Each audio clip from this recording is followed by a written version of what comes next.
Today's episode is brought to you by the House of Fraud. The House of Fraud is the best community for fraud leaders and fraud experts to share and learn from each other in an exciting and engaging new format. In addition to our discussion community and the incredible fraud jobs board, the House of Fraud has 7 completely original series, like Building a Suit of Armor to Protect Your Business from Fraud with Alexander Hall, Rant Time with yours truly, where raw fraud truth meets practical solutions, Fraud Stories in Real Life with Brian Davis, where fraud experts share their most pivotal moments of their careers, and even a completely unscripted fraud chat with all 3 of us that you never know where it's going to go. Come see what hundreds of your fraud-fighting friends already know by using the link in the description below to get your very own membership to the community, because no one goes to school for fighting fraud. I'll see you in there.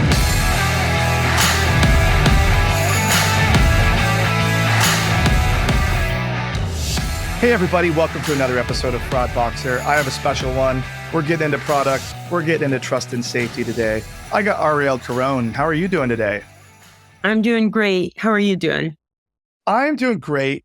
We've known each other socially for a number of years. You live just down the road from me here in Orange County, but we both can't figure out precisely where we met. Do you have any recollection at all? I think we think it's at MRC, but we're not sure. I would say that's most likely it. I'm a big, tall guy, sleeve tattoos, hard to miss, extremely loud. So let's talk a little bit about you as we level set on this one before we get into the meat and bones of this particular episode. Who are you? What's your background? Where have you worked? So let's learn about you for a little bit here. Sure. So my background in trust and safety goes back about 20 years. I started my career on more of the solution provider side. So out of school, just happened into it. Started at Experian and in the fraud and identity solutions group. And I started as a market researcher. So I got to know the competition really well and kind of what point solutions were out there and how we could position ourselves against those, market sizing, things like that. And, became a product manager within a couple of years. And was managing kind of shared known bad databases as well as first party fraud scores. From there, I kind of moved on after about, I think it was 6 years. A couple of other solution providers, moved around industries a little bit, but always this thread of like fraud, whether it was insurance fraud, mortgage fraud, email spam, you name it. And then I went through a phase where I was interested in startups. So don't we all? Yeah, exactly. So probably the most notable one, I was employee number 30 at a startup called Happy Money, still around, and it's a peer-to-peer lender. And I started about 30 days before we had a soft launch. And there was, and it was the soft launch was friends and family. So like, i.e. low fraud. But that quickly changed. I was going to say that had to get ripped right away on those. Exactly. And I was also the first analyst before we hired a group of folks. So I kind of got the nose, learned how to file SARs and stuff like that. It was really fun. Learned how to do a little bit of data science in R and learned SQL. And it was just a great learning experience. I went back to Experian for a while and did device intelligence products and more on the first party fraud front. And after that, kind of pivoted to more consumer-facing products. So I was at a company called Blackhawk Network for a while, which is gift cards. Gift card fraud, like the most fraudiest of them all. Yeah. Was there for 4.5 years, built a little team.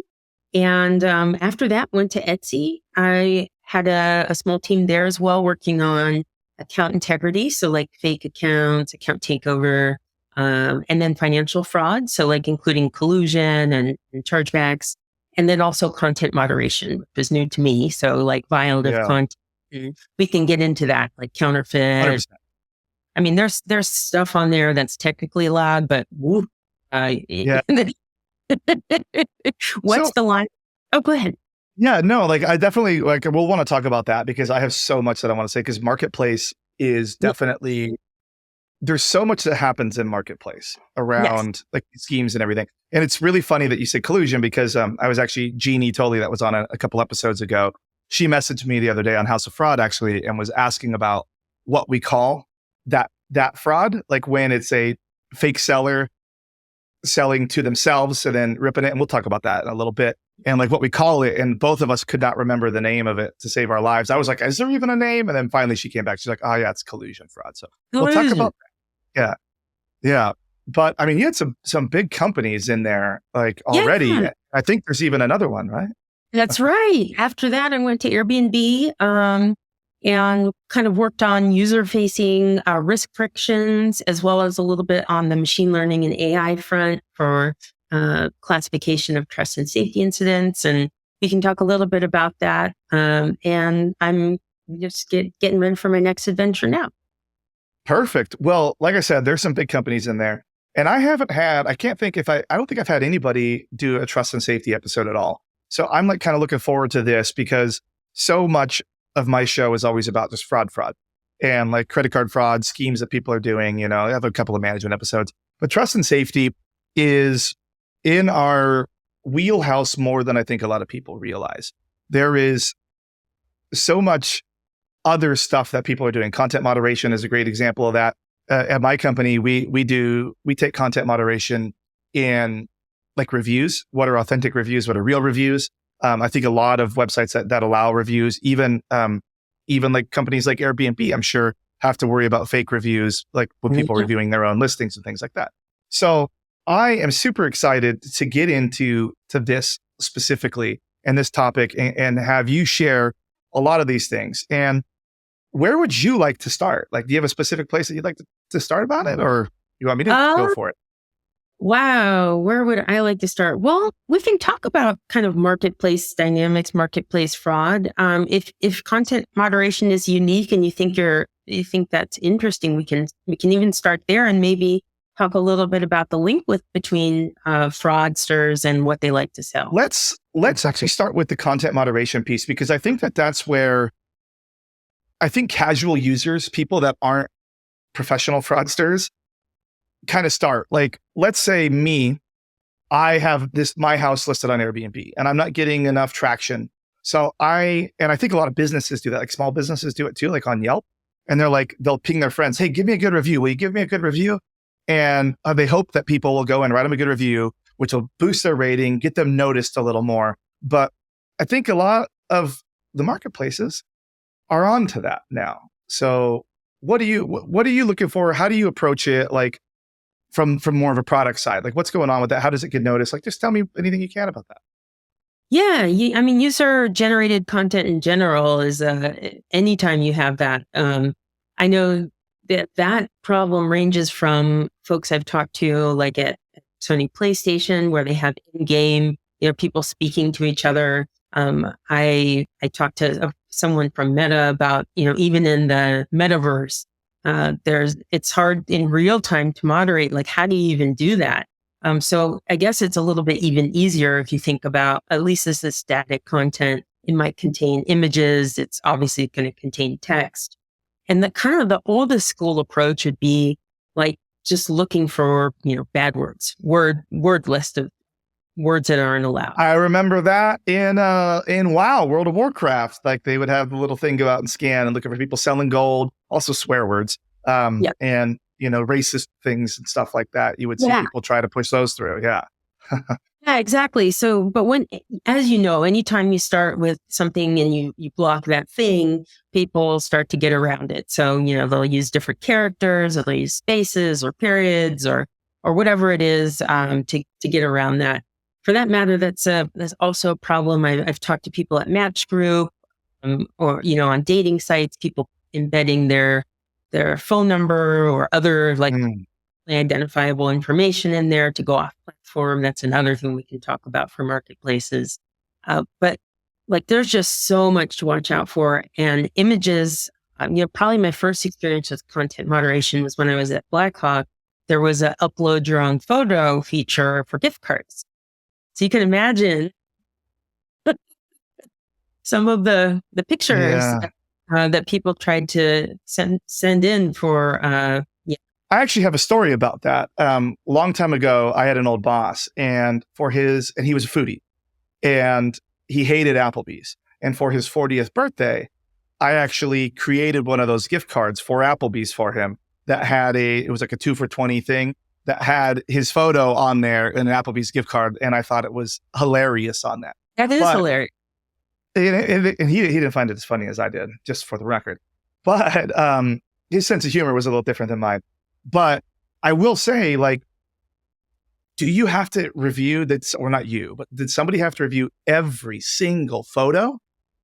That was, yeah. I mean, at least that's the state of technology at the time.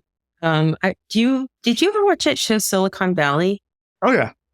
Okay. Do you remember Hot Dog or Not Hot Dog? Oh yeah. And they actually made that app, by the way. That was a real app. Like Was that a real you app? could go and download it. It was yeah. And like I used it. For about a day. I used it everywhere one day. Everything's not a hot dog. I used to joke, like, could we at least do that for certain kinds of pictures that were sort of coming through that might look like hot dogs? But I'm assuming those weren't hot dogs. Those were not hot dogs. They might have looked like a hot dog. But nonetheless, people upload all sorts of stuff. It was a human review of every single picture. And if it was inappropriate content, it just got replaced with like a generic, kind of what would be on the gift card anyway. And for that matter, the custom messages on the back of the gift card, or that get delivered with the gift card, were also moderated. So there was lists of, banned words and, like someone might say, "You're a bad," like whatever. And we would change it to "You're the bomb" or something. Some human that was reviewing it would change that message. But not everything got caught. And so we would have our partners occasionally ping us and say, "Hey, listen, this gift card slipped through with this offensive message." And that was a problem. Wow. I just can't believe that was human review on like all the things. And I'm thinking of it like if you think back now, like now we have technology that can help us scan it. Like we actually have that level of technology, and we'll get into AI and LLMs and all those things in a little bit. But that's just, so you guys had to shut that off then, right? I think it's still a feature. And I really hope there is some kind of computer vision now.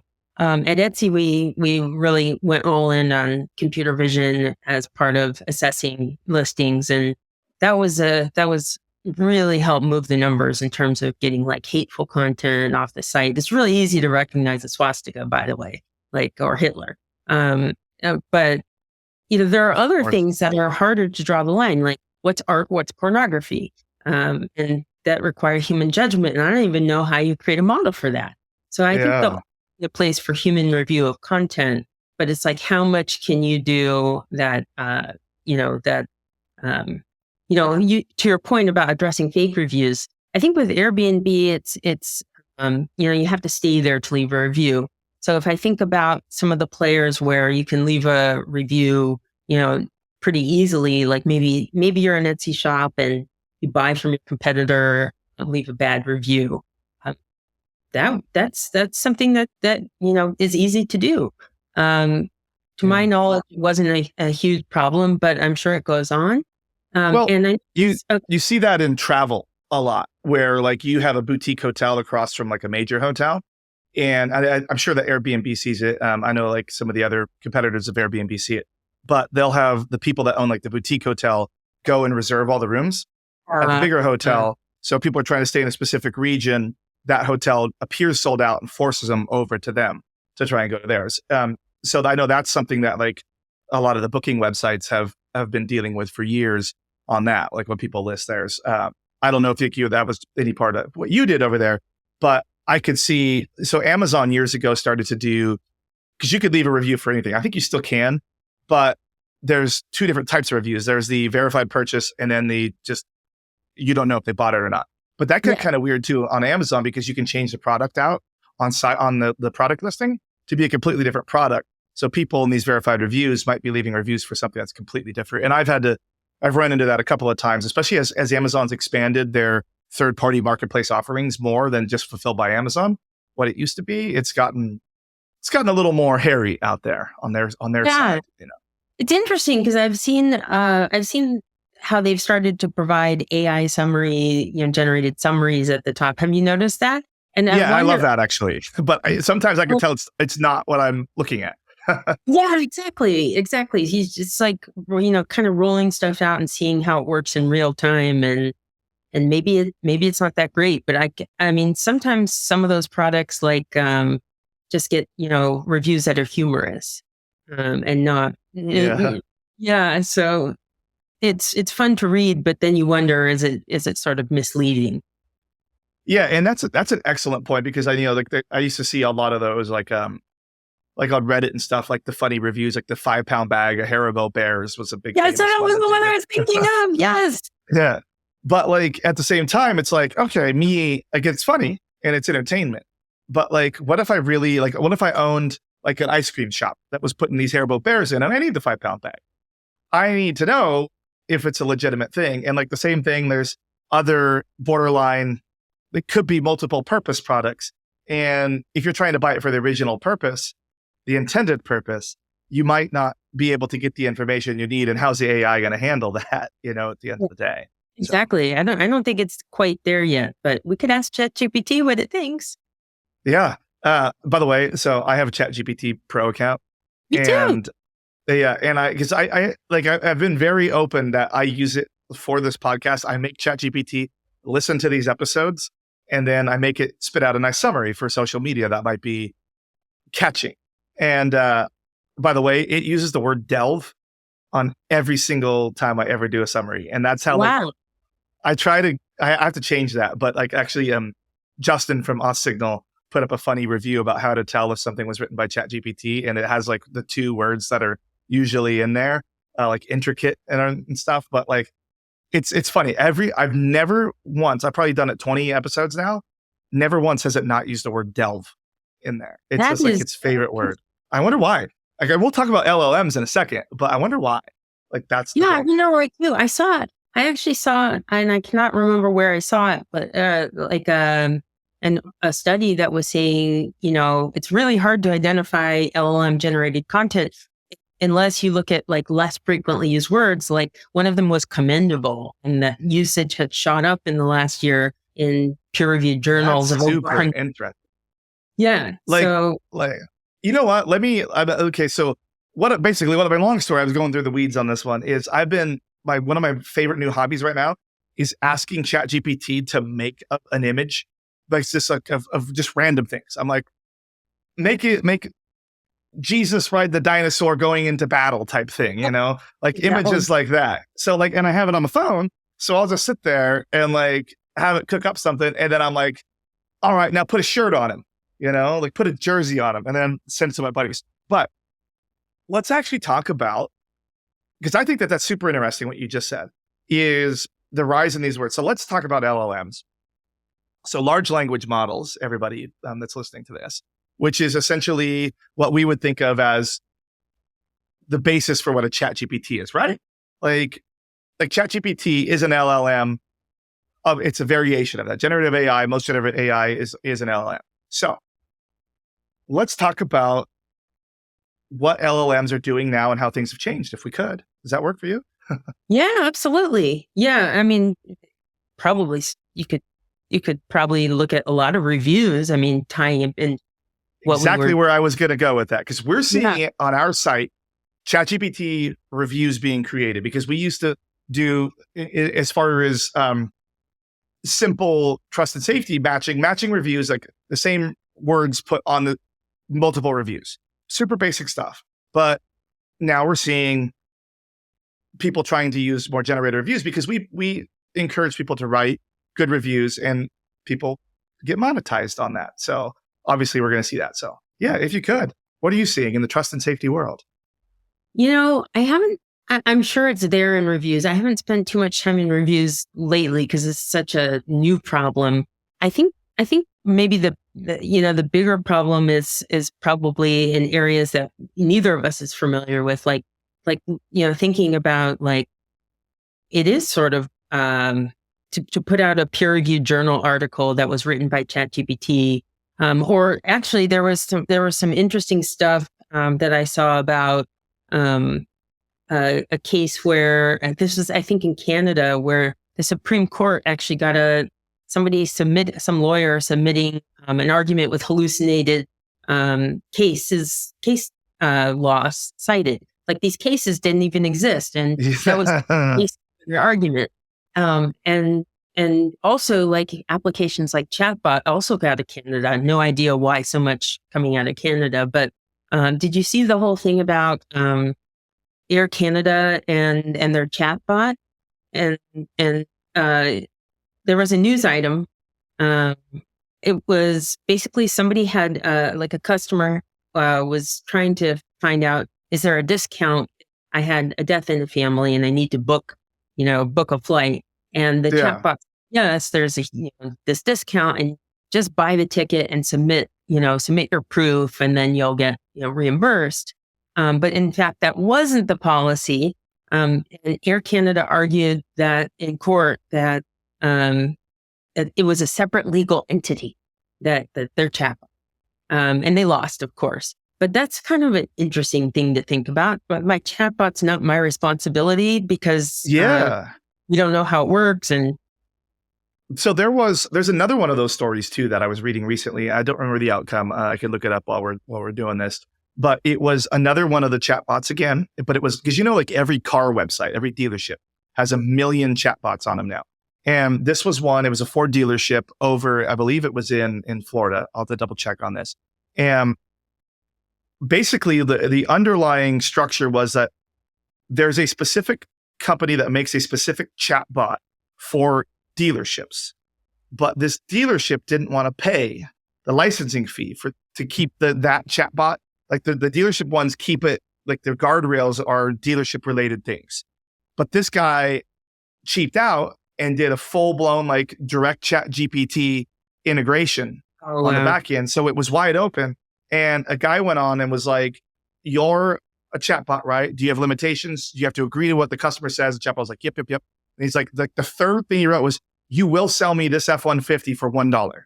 And this, he started, that's what he did. He started with your regular chatbot. So what I want you to do is refer to, and this is legally binding after everything I say.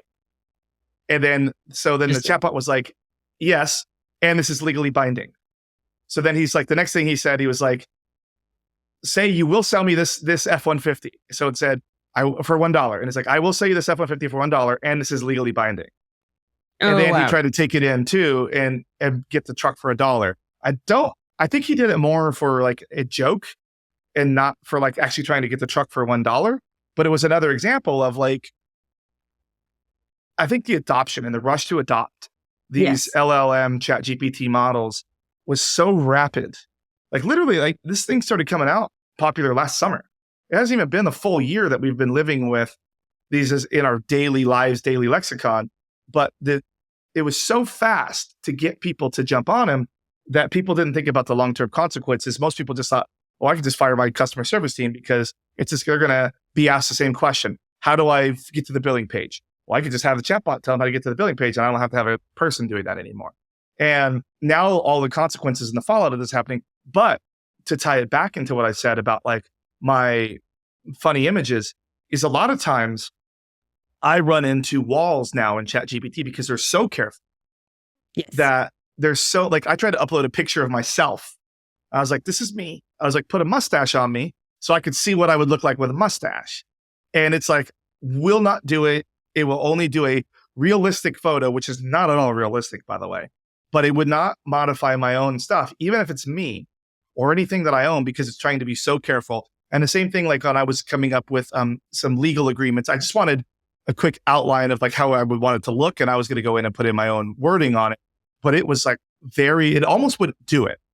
And I was like, whoa, like I just want this wording changed to be more legalese. And it was like, please keep in mind that ChatGPT is not meant to be a legal document writer, blah, blah, blah, blah, blah. Here it is. And it's gotten so careful now and went from so wide to so careful that sometimes I think the usefulness of it isn't as broad as people originally had wanted it to be. And then also like, there's a lot in there. What are your thoughts on that? Yeah, I've noticed that too, both with the images and with just text. I don't know if maybe like creating how you can create like the custom GPTs and tell it like its role. And so I've created one. We use that for March Madness. Oh, awesome. That's great. That's a great use case. But yeah, I created one that was a lawyer for some legal stuff that I needed to do. And, you know, if you really force it and you say things like, okay, you're going to role play as a judge or you're going to role play as a lawyer. You can sometimes get it to generate something. Of course, at the bottom, it will say, check with your lawyer or whatever, but Yeah. there's It's ways great to result. coerce it. No. But I imagine that that will get, just tighter and tighter, more tightly controlled. But I mean, I have definitely used it for things like drafting something that a lawyer then looked at and massaged a little bit and saved me a lot of money. And I mean, definitely creating, like, even buying this house, I had to create some internal documents, like internal. And it was very helpful because I will say, because this was before they really locked it down, but it added things in there that I would have never thought about that I'm like, oh, that's a good idea to have that in there now, actually looking back on that. So it was super helpful. I just don't want it to get so restrictive that I have to go find something else that, like, is all bets are off, because like you keep seeing on the news, like all of these people doing all this crazy stuff now. And I'm like, what models are they using? Like, where are Yeah. they getting these from? Like, and we always joked around about probably 6-8 months ago about like fraud GPT, but that was just basically a chat GPT thing that was all bets are off and would help people just create nice. I still get the text messages, but like all bets are off. It just removed the guardrails basically on a regular LLM, and it wasn't like specifically like a product. It was a product that you could buy, but it was just a more wide open model at the end of the day. So yeah. That makes sense. Yeah, I've noticed that with the images too. I mean, I've also tried to generate a gallery of Jesus images, and when I first started using, in particular, the implementation on Bing, because I've noticed it's a little bit better than the Dolly 3 that you get through ChatGPT. Um, it it was fine doing, like, the very first image I generated was, um, create a Gucci clutch that had this color, alligator, embossed leather, blah blah blah, GG logo, and it totally did it. And it was close enough to like looking real that somebody might be fooled if you put that on a marketplace and they were just looking on their phone and not that carefully. But they've definitely removed that in the meantime. It will not do like anything that looks like. I mean, those companies must have gotten in touch with OpenAI. Yeah. I was on OpenAI's little thing the other day because they switched from a nonprofit to a for-profit company, which I think anybody in their right mind would have done. But like they have so many jobs open right now. Like Really? they are definitely aggressively expanding like across everything. And it's really fascinating to see like when everybody else is pulling back. I'd say they have a couple hundred job openings right now. No. And then their competitors too. I know somebody that just got an offer at Anthropic, and I've tried Claude. I don't like it quite as much, but mostly because I'm being cheap and not wanting to pay for like multiple LLMs. I know if you Yeah. up a paid tier, but Yeah, that's funny. Yeah, because like I this stuff is part of like all the business expenses. At the same time, I have to still be cognizant of how much I'm spending for one thing. Because I have another one. I actually have another company that does the transcribing of these episodes first, and I oh, pay for cool. that. And then yeah, and it's like that wasn't the original intention of that company. That company was more to make social media sharing like clips, but their transcription was really, really good, and it's really fast. Like by the time I strip the audio out of these and I upload it, and within 5 minutes I have a full transcript, and then I Wow. just copy that transcript into Chat GPT and say summarize this in a accessible way. I'm not to tell it to remove the word delve though, and like I can have a nice, great, because some of these episodes like they're an hour long, and I forget some of the stuff that we talk about, and it's really cool to pull out those things that like Chat GPT thinks are like more impactful, because I might not necessarily think it's impactful, but that doesn't. There's been, I would say, at least half the time I'm like, oh, I forgot it said that even on there, and that's a really cool point to bring up, and we should leave that in there, because I record like 4 or 5 of these things a month sometimes, and like they all start to run together because they come out, they're recorded sometimes several months before their release, and I just forget. Dude, I forget. I don't even remember what I ate for breakfast. Like so that, yeah, that makes total sense. Um, it's been invaluable in my daily work. But yeah, I mean, going back to like how it could be used for nefarious purposes, I I wonder, how much of like phishing is being transformed with like, because 100%. yeah, it used to be that you could kind of look at the email and be like, that English isn't right. Yep. And that's where And like the fraud GPT thing came in, is because, and that's where you saw the explosion of the emails and mostly the text messages, is because you could take those responses and they're I mean, everybody's probably getting them, right? I get like 4 or 5 a day, but it's like, hey, how are you doing? Or, hey, John, I was going to swing by yesterday, but I forgot. I think you're supposed to drive back there. I think you got the wrong number. They just dump that into their LLM. It spits out a response, and they're having a conversation. It's fast, but it used to be like, you'd see a lot of do the needfuls in there, or a lot of really broken English. And yeah, now it's perfect. It's perfect. conversation. And I see a lot of my friends fall for it. And I see a lot of people like in this industry having these conversations, and like, we're supposed to be the experts, but like everybody's tempted to reply back. I did get my first one the other day that was just straight up a photo of a person and was like, here's that photo you asked for last night. And Oh, if I didn't know exactly what it was, most males probably would have replied. wow, I haven't received any of those, but I definitely get a lot of like, I guess it's not whaling because I'm not an executive, but like spear phishing, I guess it's called, where they like, I don't know why I've received them both, when I was at Airbnb, when I was at Etsy, that like say, oh, can't talk right now, but, need you to transfer money. Yep. I get the gift blah, card blah, ones blah. with my CEO's name. My My CEO's. CEO, no, Yeah. Yeah. exactly.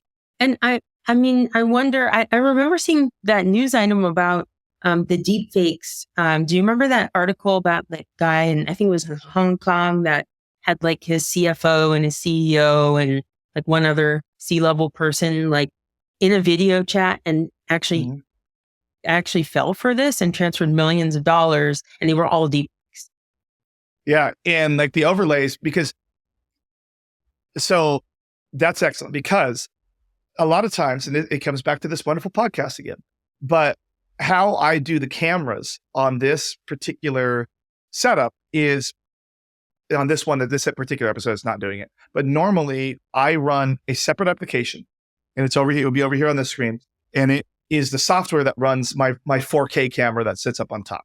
Now it's not on right now because I'm not happy with how it washes me out. But historically, I would point this application that we're using to pull the video feed from that. So it's basically like doing a secondary, it'd be like watching a movie through a movie of how this camera is. So, and this would work on this software too, is if I had my deepfake software set up over here and I want it to be whoever I want it to be. So it'd be this camera running to that piece of software, do the overlay of the deepfake, and then point this at that software. Right now on this podcast, it could be recording me like a completely different person. And you could do the same thing through Zoom, because when I run multiple cameras, like 2 cameras, I do the same thing because I can switch between the cameras. But to you, it would look like just one thing. And Zoom doesn't care that I do it like that. But because I'm sending basically a feed of another application to Zoom, it would work just fine and nobody would ever know. And Oh, wow.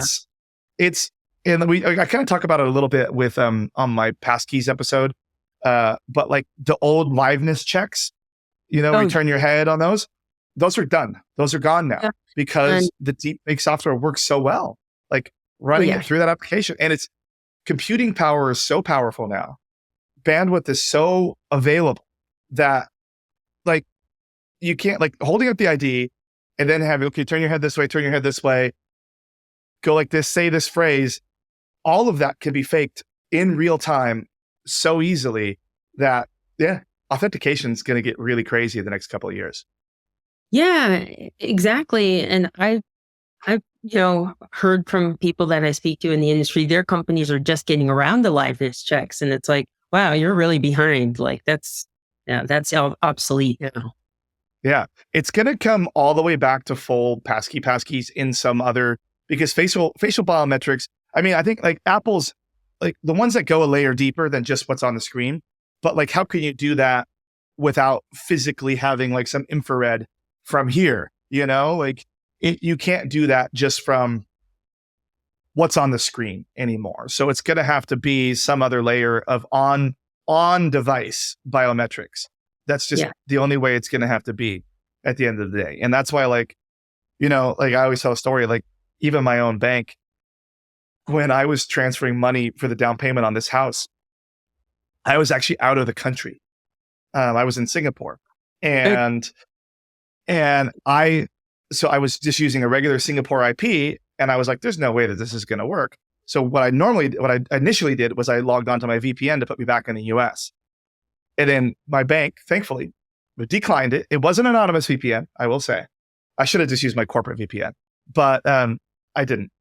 I used an anonymous VPN. They declined it to the US. I switched off of it, and I went just regular Singapore IP, and they let it happen without anything else ever, just like using my password and using an SMS verification, which I could get. Actually let me transfer well into the 6-figure range. Wow, that is nuts. Especially because we all know SMS is not 100% secure. 100%. Like it could be any sort of SIM swap thing. And it was straight wire transfer right out of there, $30 fee, goodbye to over $100,000. So, thankfully it actually was me. But it's just one of those things like, and you know what? I told my lender, I'm like, we got to do this faster because I got to go to Singapore. They're like, yeah, it'll all be done in 72 hours. And it wasn't. It was like earnest money. And then I was gone. I was only in Singapore for like 50 hours total. And of course it had to happen at that moment while I'm gone. But, but it's just like the future of authentication through like all of these deepfakes, through the LLMs, like the human being is always going to be the weakest link, because who am I trying to deepfake on the other end? Who am I trying to chat with? Who am I trying to email to get the phishing? Like we always would joke around about phishing, and my company is really good about sending phishing tests out, and then you pass, fail, then you get additional coaching. But like phishing has changed in the last year, and now it's back to the human being is once again the absolute weakest link, and that's where the money is. Carding, all of these things is not as lucrative as it was. It's way more lucrative to get somebody to send that $1 million out by just doing a couple of text messages and a Zoom call, Absolutely. Yeah. And, I think what I've seen other places that I've worked or people I've talked to is that, it's the frontline customer service people are usually outsourced. There's companies that help you scale up that operation. And even if they're not outsourced, those are high turnover positions. And so, it's not going to some skilled fraud analyst. It's going to some customer service rep that's going to be easily socially engineered to, changing a bank on a seller payout or whatever it is. And there's no amount of training you can do that's going to stop it. You have to somehow like harden your system to just not be able to do those things. And it really results in a lot of inconvenience to good customers. Yep. Yeah, I was at a company years ago that it got phished. It got phished on invoices. Like we paid so many invoices that it was one of the new people that worked there. And like I was talking, she was only there for a couple of weeks. But this guy just sent his invoice in to AP, fake invoice, had the right names, had the right thing on there, acted like it was another supplier, got paid. And the original idea was it was supposed to be like, you can't approve invoices over X amount. But because there were so many that were hitting that, they were just like, whatever, just let it go, at this time. Yeah. And then this one happened to be on the pile and got included in that automatically. So then it's to your point. Then you have to put more of these stops in. That's more friction. And it's not ideal for these companies to do that because then they have more steps when they were supposed to be doing less steps in order to get these things done. It's supposed to be solving more with technology, not having technology get so good that you have to actually pull back on it and have more human intervention on things. So, yeah. Yeah, absolutely. I've noticed the same thing, including the reemergence of like knowledge-based authentication, where I'm starting to see questions again that, are not that hard to answer, like, previous addresses or where you went to school or, professional licenses that you held and things like that that are not that hard. So let's talk about that. Like, what are you seeing? What are for you, what's top of mind with all of this technology? Yeah. So in particular to Etsy or Airbnb, I would say or marketplaces in general. Right. Any time that there's a seller and a buyer relationship where they're not the company. Yeah, where they're not the company. I mean, there's really only crude tools. I mean, there's some things you can do. Like there's regulatory things you have to do. So you can check against like OFAC, like terrorist lists, politically exposed persons, things like that you just have to do, as well as like where is their physical location they're shipping from for tax purposes or whatever. All those things are kind of easily fake. And then of course you can for ID. That's something that There's only liveness checks. live. Yeah, where that's done too. And then whether it's if it's a kind of a sole proprietor, you onboard them like a customer, like a regular KYC. If it's a small business, there's kind of different vendors you can use for that.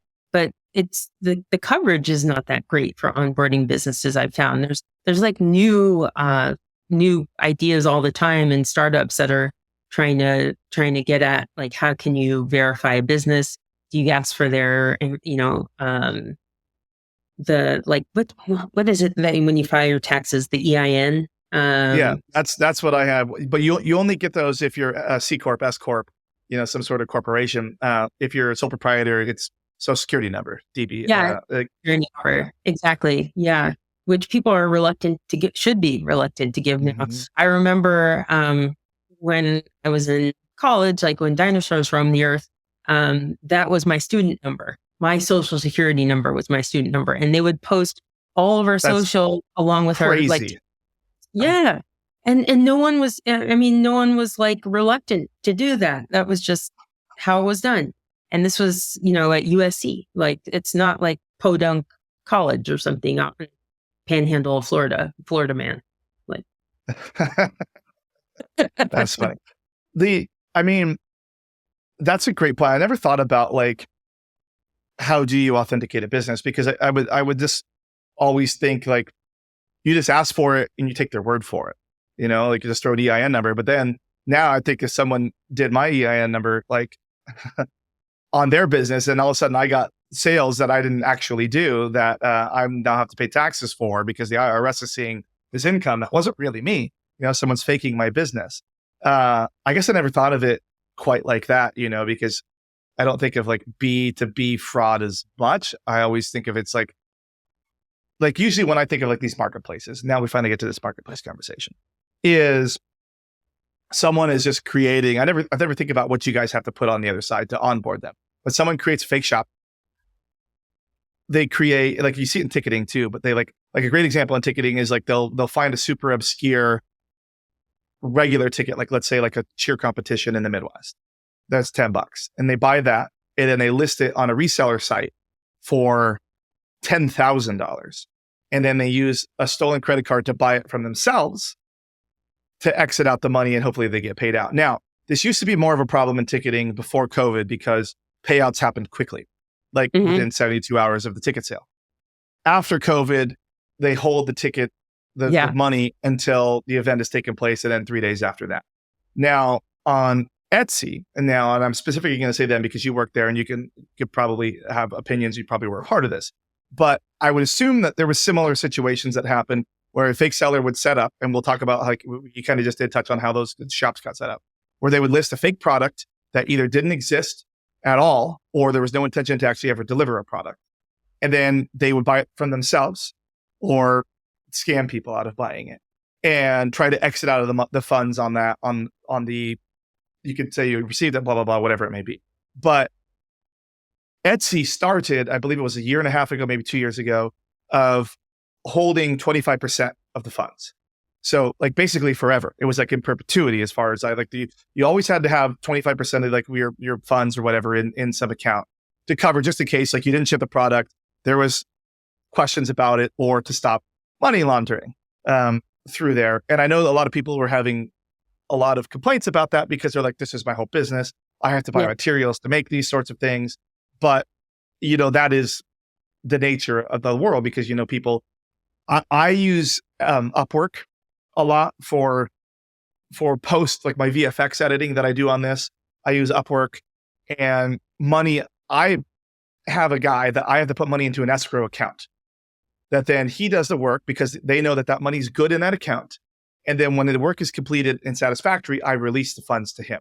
Now, I don't use like the Bangladeshis or any of that to do that editing work. That is done by a local guy here in Los Angeles. But it still goes through that process where there's money. They see that my money's cleared this escrow account first before they pay it out. So like I can't not pay, and he can't really scam me because I just won't release the funds if he didn't do what he said he was going to do. But that's where marketplaces, you go off platform too. Yeah. So let's talk about all that.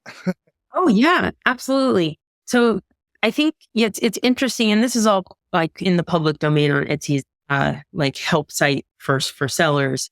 Like you said, it didn't used to be that way. The ethos was always, like you said, I need money to buy the raw materials to make this product, and I need the cash up front. Like as soon as the card is charged, I want the money. That leads to all kinds of bad things, including this like cycle of collusion. So while that program always existed for certain types of violations, my understanding is that, now it's being broadly used because the fake shop is such a problem. And I think the some of the main reasons it was used before was like the kind of some of these gray areas, like selling of counterfeit goods, or a lot, high velocity of sales for a new shop, or things like that were understandable by the seller. Then you try to kind of like model out, which seller, like seller risk, like which seller presents more risk in terms of like needing to hold their funds or not. But those models are not really explainable. So you end up with pissed off sellers. So it's better almost to like apply these blanket policies. But if I were to create a marketplace from scratch, like this escrow type of policy is really the better way to do it. And that way you sort of like avoid those problems where, you're not exchanging the money until like the marketplace is acting as the trusted like overseer, basically. Yeah. I will say like, despite my frustrations with Upwork initially, because they had a really hard time with credit cards apparently in the US. And I actually do a big rant about it on one of the shows on House of Fraud. But now that I'm trusted and known to be a good buyer, I guess, on there, my account's been a lot easier, and they now take the credit card that they wouldn't take initially. It was American Express card. Got to get my points. But I will say I'm pretty impressed overall on that platform as far as like how good it is at scheduling, organizing, doing the escrow, releasing the escrow, the communication, the flexibility on that platform is super impressive. I will probably continue to use it for the foreseeable future. Now, I have tried to get my guy to eventually move off platform because they have to pay some fees. There are some fees. And when you're at hundreds of dollars an hour for some of these things, these fees can be kind of annoying, But let's talk about the trust and safety world of these marketplaces and the fraudsters trying to get people to move off platform. And that's where it negates the escrow accounts, because the escrow account is that layer of safety on Upwork, for example. Now, if we went off platform, he no longer has Upwork to go to bat for him. And I would then be doing business, whether it be Venmo, whether it be Zelle, whether it be something direct with him, where I could not pay or he could not deliver. And then, because I met him on Upwork, where would the majority of consumers, now I won't do it because I would know that I went off platform, it's no longer their responsibility. But a lot of regular casual consumers say, what are you going to do about this to the site where the conversation initially started, even though they went off platform. So thoughts on trust and safety on that, if you could. Yeah. I have been that consumer. Before I worked at Etsy, I was, used Etsy for a long time. And I wanted something made that, kind of like a custom product. And a seller offered me a discount if I would pay him through PayPal. I didn't think anything of it. And I didn't realize that it violated, terms of service and all that. I think a lot of people wouldn't.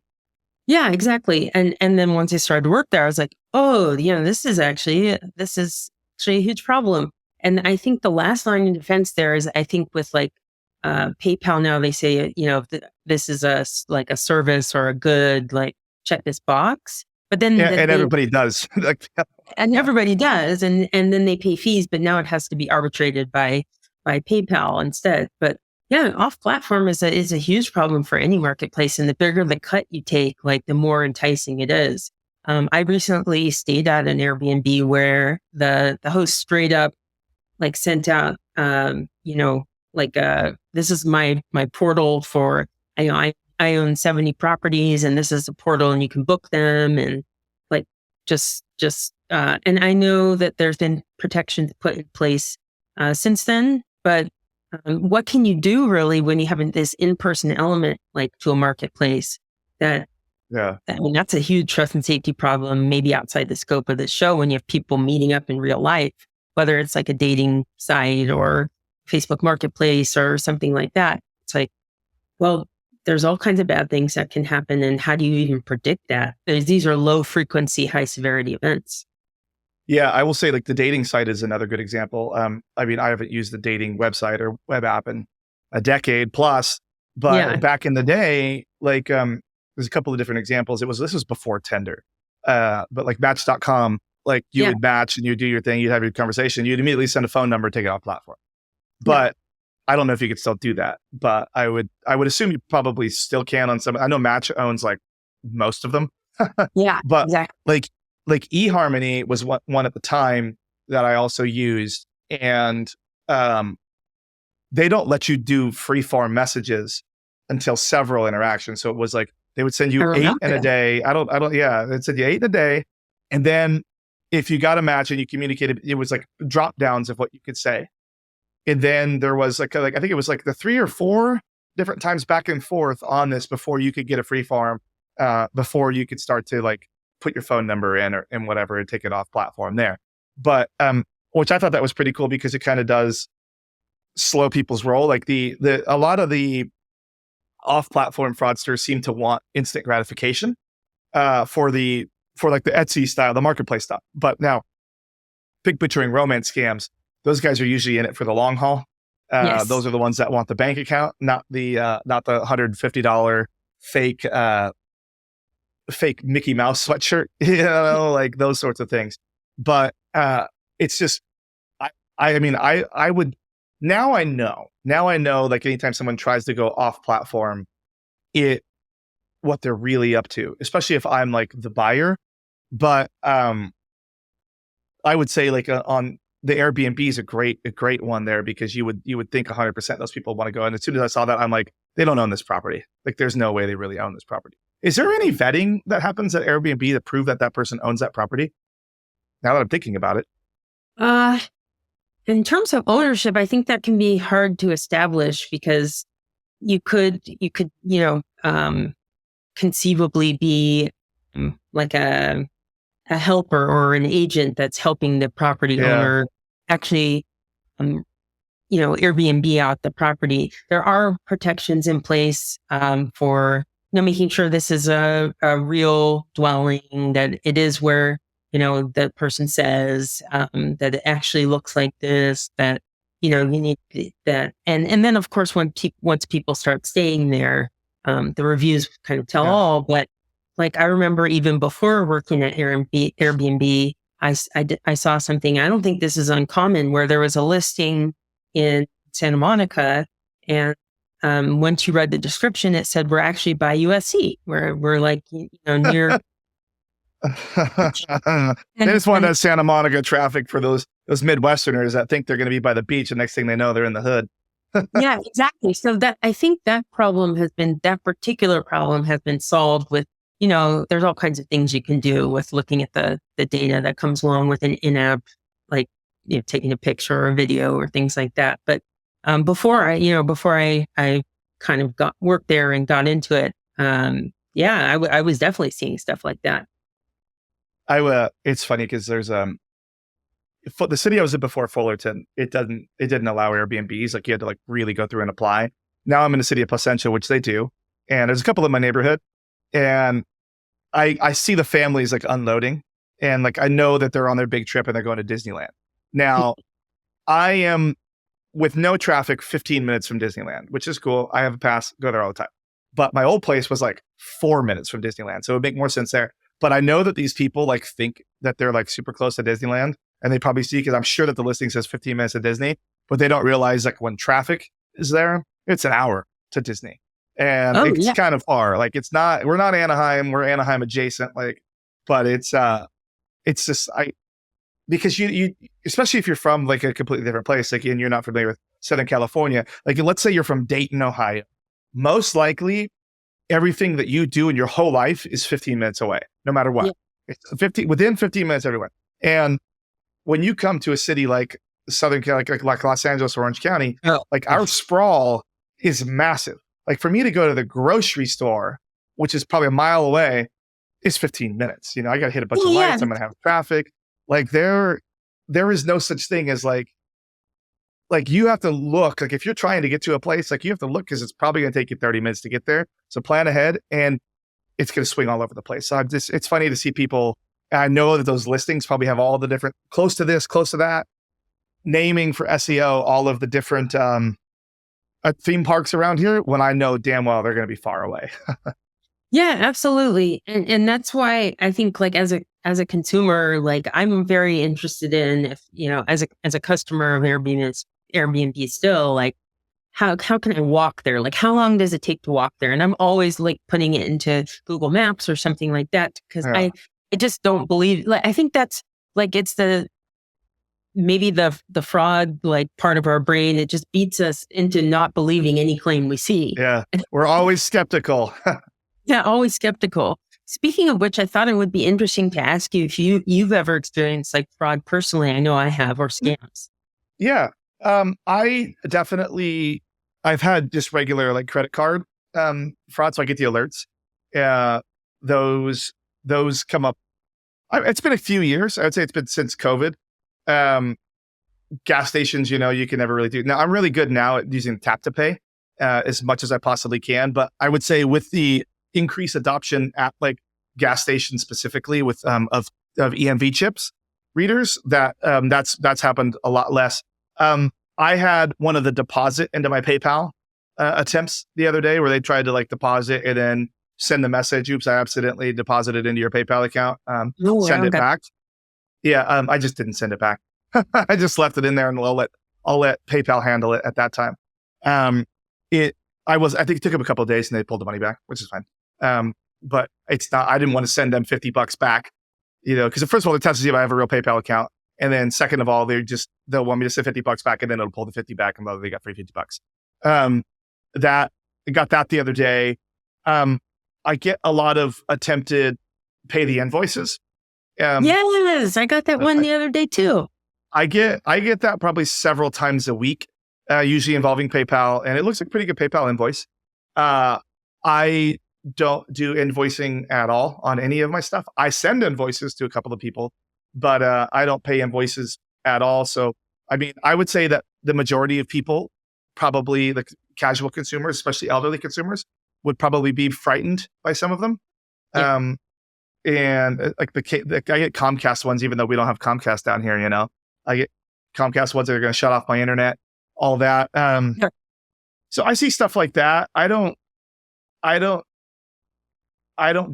people recently that have got the phone call that says that they're so-and-so's in jail and that they need to go get them gift cards. I know someone that works in our industry that had that happen to them recently, and they were in the car driving, and then it finally clicked in their brain that this probably is.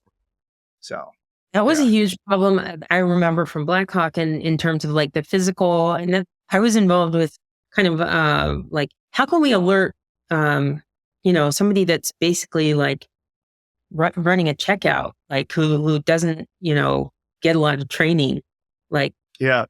Straight to, POS people, like the actual people in the stores. Yeah. yep. And it was funny because I was buying gift cards for my team for Christmas. And I had to go to Walgreens because the CVS person but I had to go to Walgreens cross street over here in Placentia, and I had a stack of them, right? And like, she was looking at me and I was like, look, I promise it's not a scam. I promise nobody called me. I was like, these are literally for my team for Christmas. But yeah, I had to agree to it on the checkout, Oh, the thing. It said, has anybody called you for these? And you had to say yes or no on that. So great. it looks like, and I think that was a big thing that we said was going to happen last year, was more education to consumers. And I get the emails all the time, especially on Zelle. I use Zelle to pay like my gardener and my pool guy.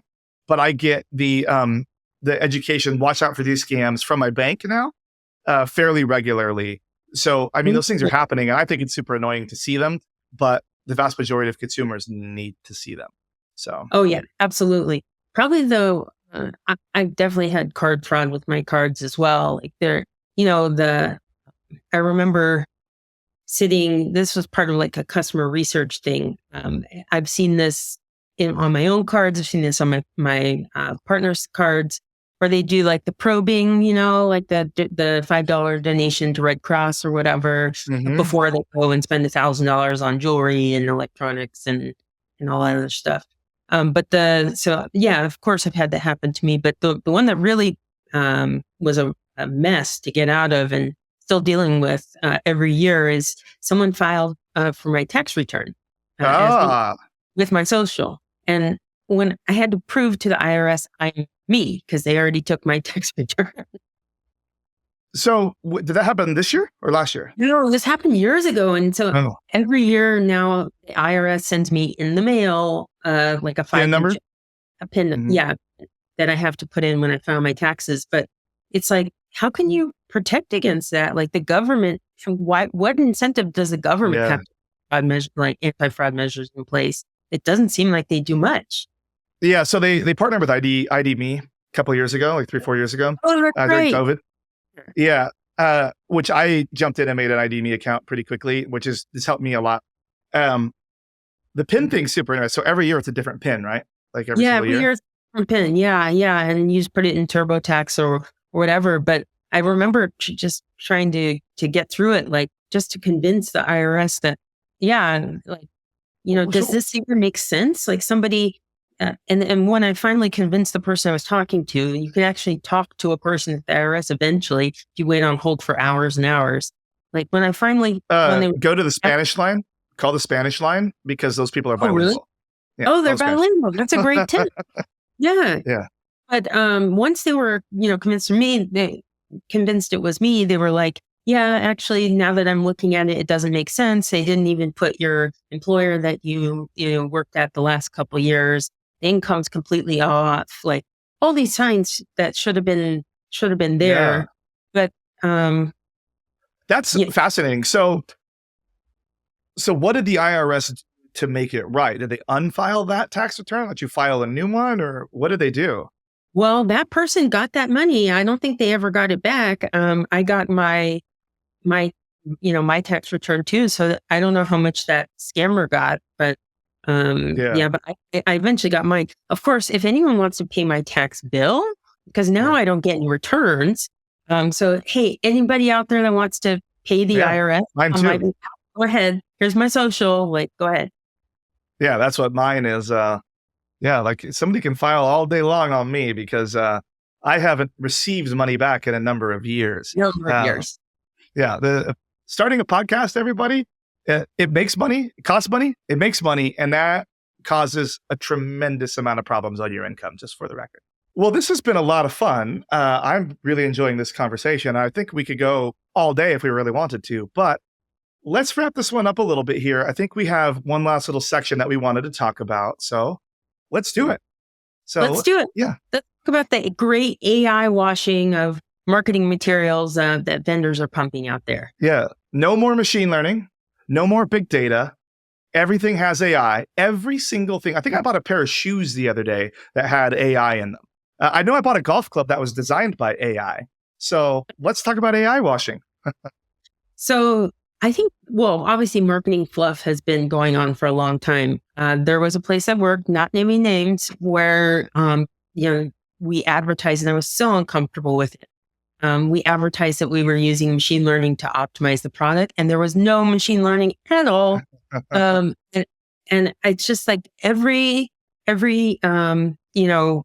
I was kind of looking for where was I going to work next, every company was like, yeah, we use, as part of their pitch, like to the recruiter to me, like, we use AI to do this, that, and the other thing. And then when you really get into it, they have nothing to back it up.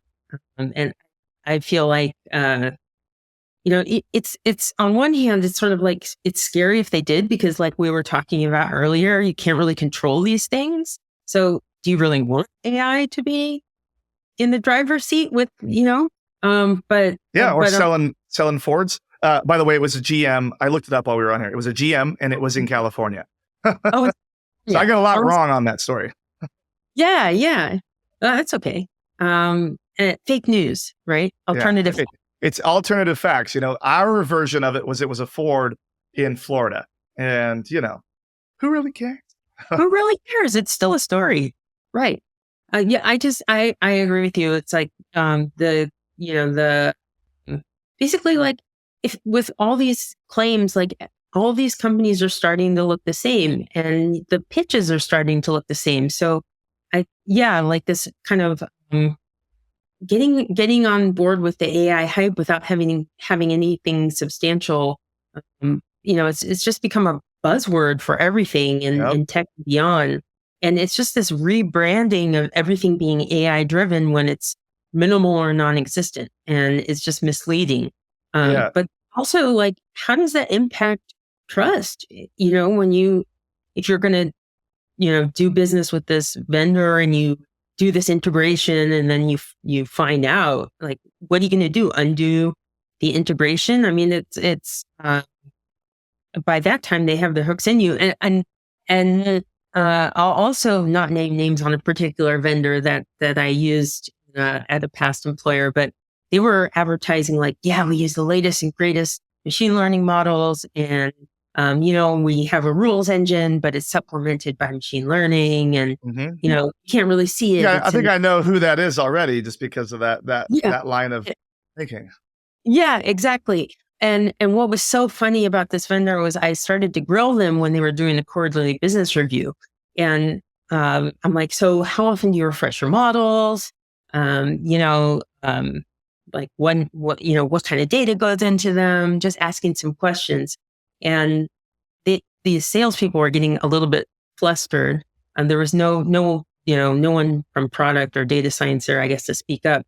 They did get back to me and eventually, and they said, we did recently redo our model, but we found that it actually performed worse than our previous model. So we just rolled it back to our 2020 model, and it performs great. And you'll enjoy all the benefits. It's like, how can an old model perform better than your new model? Like, is there a model at all? Yeah, that's there's a lot in there. So the AI thing, because like when ChatGPT unleashed on the world, everybody had to go, because it used to be machine learning. So there was a vendor that started with machine learning, and then they got a lot of traction. And then there was two other vendors that popped up real quick, and then they had machine learning. And then of course, all the legacy vendors said they have machine learning. But if you look at some of the legacy vendors, they never really changed their product. They're just talking about using like some sort of feedback loop to create a different outcome, basically change a score. As machine learning, which in reality, it's big data, it's machine learning. It is, but it's not predictive. It's not predictive of where the next thing's going to be. And I think there's a couple of companies that have done it right. But I would say that I don't see any true AI solution existing in our space yet that is predicting where the next thing, they're all reactive. Every single one of them is reactive. Something bad has to occur, something negative has to occur before the model adapts. And then it just grabs elements from that previous negative item to create a block up front. Now, there are companies that are doing it better. I think some of them, a lot of the ones that still have the rules engine, they're going to be hard to get off their rules engine, because just like to your point, they don't know how to use these prediction models from their history to create accurate decisions up front. So they rely on the business to create rules to make that decision for this model. Now, usually that's because and it's probably a cat boost model happening behind the scenes, but usually it's a black box across all of their merchants. It's not merchant specific. So it's one single model. Now when we were testing this before we switched to our current vendor here, they had their machine learning. And I really like that other company. I think the product's really good. But their machine learning model, it degraded so fast. We're talking days. It would degrade when we would train our own model. Now, they didn't have a black box model. You had to create your own model, deploy your own model. But the degradation was so fast that it just was pointless. Also, at another company I worked at, we tried to make our own machine learning model. And the data was so dirty that the model was we'd have to pull features out of this model all the time in order to, it's more like we were going to roll the model back to like our old one because it was more accurate. When the more features we added in to try and make our model more accurate, it destroyed performance of the model. So then it was like, what are we even doing? So I do think that the overuse of the AI word is problematic. I think that people really need to this is where more POCs need to come in and just stop listening to salespeople. But I do think that people need to get their product people and technical resources on both sides of these calls, the sales company side and the internal side, to ask real questions about what it is. But the first question out of my mouth should be like, is it real? Is it black box, or is it going to be a custom model? How often do you train it? What are the tags that you're putting in on it? And those things matter. So, yeah.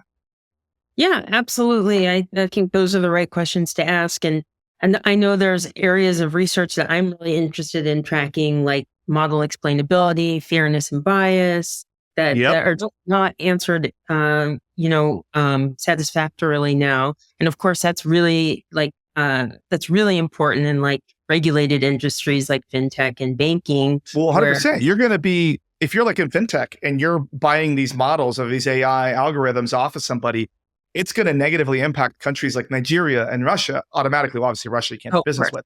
But like these biases are going to exist in there when like there's legitimate like consumers in there in these underbanked populations. Like a lot of the models, would negatively impact African American communities in the US already.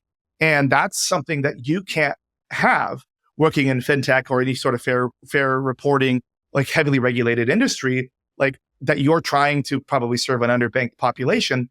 It's just not going to work. You need to have true AI that can be taught on your own data and have these biases removed from it automatically. And that's just where you're going to really need to work with your partner and really make sure that they understand AI, because they can't just plug it. They can't drop that chat GPT on like that GM dealer did and hope for the best, because it's not going to work out.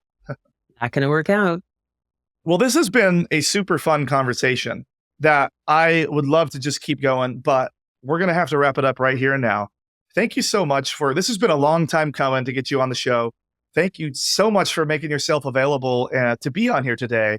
And I hope everybody really enjoyed the conversation. I know I did. And I definitely would like to have you back on and keep going on this another time in the near future, hopefully. Absolutely. It was a pleasure. Yeah. And thanks again for your time. Everybody, I'll put links to her in the description on this. If anybody has other questions, feel free to interact with the posts that we put up on this. Ask questions. We'll do our best to answer those. So much fun, everybody. Thanks for coming again. Trust and safety, product, stuff, AI. Thanks for listening to today's episode. Don't forget to use the link in the description below to get your very own House of Fraud membership for only $1 a day. We have 7 original series, an amazing jobs board, and the best part of all is a community filled with fraud leaders and fraud experts for you to ask questions, learn from, and just participate in general fun. Because no one goes to school for fraud fighting, we've created the House of Fraud just for you. I can't wait to see you in there.